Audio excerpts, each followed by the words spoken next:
आज हम राजस्थान बोर्ड ने जो सिलेबस बदला है उसके कक्षा 5 का हिंदी का फर्स्ट चैप्टर सबसे पहले प्यार बनाया पढ़ेंगे। ये एक कविता है और इसके लेखक हैं डॉक्टर गजादान चारण। तो इस कविता में लेखक के जो नानी है उन्होंने बचपन में उन्हें कुछ बताया था, उसके बारे में हम आज पढ़ेंगे। तो ईश्वर ने सबसे पहले प्यार बनाया। महत्वपूर्ण इसमें यही है, इस कविता में कवि ने हमें यही बताया है कि ईश्वर ने सबसे पहले प्रेम की रचना की, क्योंकि प्रेम ही जगत का सार है। धरती, आकाश, नदियाँ, पर्वत, सूरज, चांद, तारे, फूल, पत्तियाँ, पशु पक्षी सभी प्रेम से जुड़े हैं। महापुरुषों ने भी बताया है कि संपूर्ण संसार प्रेम से ही जीवंत बना है। प्रेम नहीं होता तो पृथ्वी पर कुछ नहीं होता, क्योंकि हम एक दूसरे से प्रेम के माध्यम से ही जुड़े हुए हैं। तो चलते हैं और हम पढ़ते हैं हमारे क्लास 5th की कविता का पहला चैप्टर, सबसे पहले प्यार बनाया। नानी जी ने हमें बताया, ईश्वर ने संसार बनाया। बहुत ज़रूरी समझ ईश ने सबसे पहले प्यार बनाया। इसी प्यार से धरती अंबर सरिता सागर जुड़े हुए, इसी प्यार से बरसे बादल प्रहरी पर्वत खड़े हुए। तो बच्चों, प्रहरी में यहाँ पर होता है पहरेदार, जो हमारी रक्षा के लिए खड़ा होता है। तो कवि यहाँ कह रहे हैं कि उनको उनकी नानी ने बताया है कि ईश्वर ने जब संसार की रचना की तो सबसे पहले उन्होंने प्रेम की रचना की। उन्होंने प्रेम को सबसे महत्वपूर्ण माना, क्योंकि प्रेम ही जगत का सार है। प्रेम के द्वारा ही धरती और आकाश एक दूसरे से जुड़े हैं। नदी और समुद्र भी प्यार के द्वारा ही एक दूसरे से जुड़े हुए हैं। इसी प्रेम के द्वारा ही बादल बारिश करते हैं और पर्वत हमारी सुरक्षा में पहरेदार की तरह खड़े हुए हैं।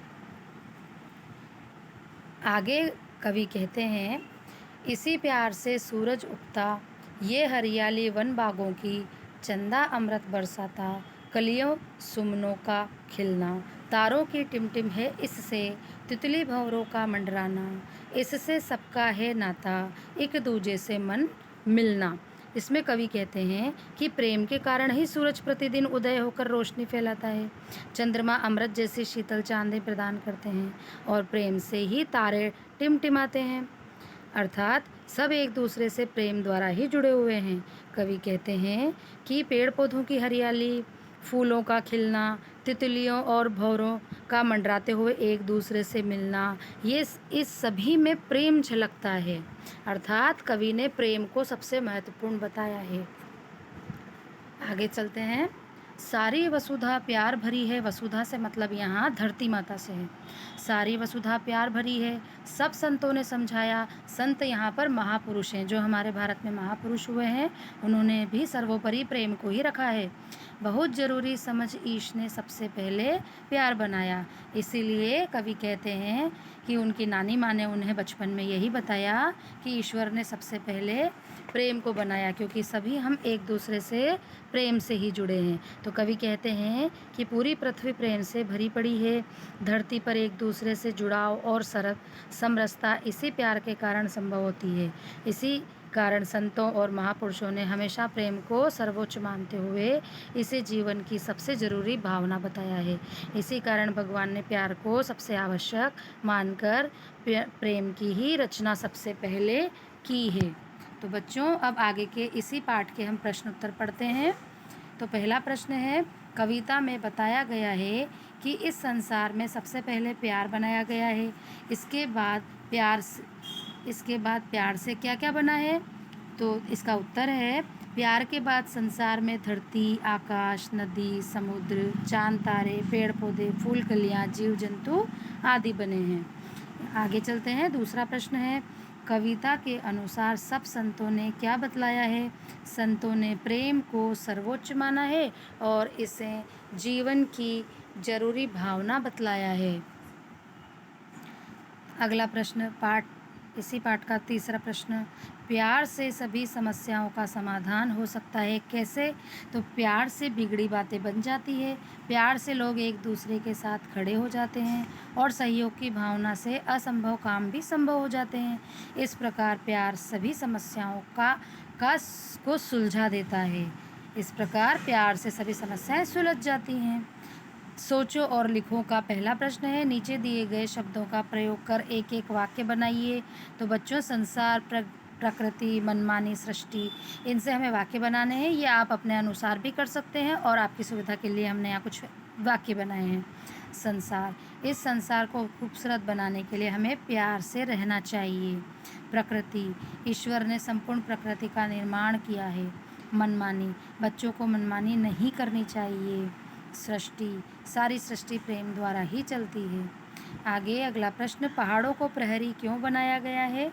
तो पहाड़ों को प्रहरी इसलिए बनाया गया है, देखो, पहाड़ शत्रुओं से हमारी रक्षा करते हैं।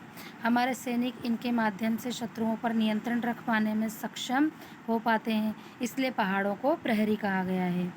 कविता में नानी ने क्या बताया है? कविता में नानी ने बताया है कि ईश्वर ने जब संसार की रचना की तो सबसे पहले प्रेम की रचना की है। अगला प्रश्न है, कुछ वाक्यों को सही क्रम में रखने से। तो देखो, पहला प्रश्न है, किसने बनाया संसार? यह, तो इसको सही क्रम में लिखेंगे, यह संसार किसने बनाया। क्योंकि यह एक प्रश्न है तो यहाँ पर हम अंत में प्रश्नवाचक चिन्ह लगाएंगे। अगला प्रश्न है, कौन कौन प्रकृति के उदाहरण आए इस कविता में है? तो देखिए, इस कविता में प्रकृति के कौन कौन से उदाहरण आए हैं, ये भी एक प्रश्नवाचक वाक्य बना है, तो इसमें भी प्रश्नवाचक चिन्ह अंत में लगाएंगे। इस कविता के मूल भाव को अपने शब्दों में लिखिए। तो बच्चों, इस कविता का मूल भाव, कवि ने हमें प्रेम को ही सर्वोपरि रखा है। यहाँ तो मूल भाव यह है कि संसार में प्रेम सबसे महत्वपूर्ण है, प्रेम के द्वारा ही जीवन में समरसता आती है। इस बात को समझते हुए कवि ने सर्वप्रथम प्रेम का निर्माण किया है। ये धरती, अंबर, धरती, नदी, सागर, पेड़ पौधे, जीव जंतु सभी प्रेम के द्वारा ही एक दूसरे से जुड़े हैं, अतः प्रेम ही जगत का सार है। अगला प्रश्न, तालिका में समानार्थी शब्द लिखें। तो देखिए बच्चों, विजय का समानार्थी शब्द हम जीत लिख सकते हैं, परिश्रम का मेहनत, उत्साह का जोश, सहनशीलता का धैर्य, आनंद का खुश। अगला प्रश्न है, नीचे दिए गए शब्दों को उनकी सही क्रिया से मिलाओ। तो देखो बच्चों, सूरज की क्रिया क्या है? सूरज की क्रिया है कि वह चमकता है। नदी की क्रिया है कि वह बहती है। फूल की क्रिया है कि वो खिलते हैं। बादल की क्रिया है कि वो बरसते हैं। और पर्वत की क्रिया है कि वह एक जगह खड़े हैं। तो आपको ये सब अच्छे से समझ में आया होगा।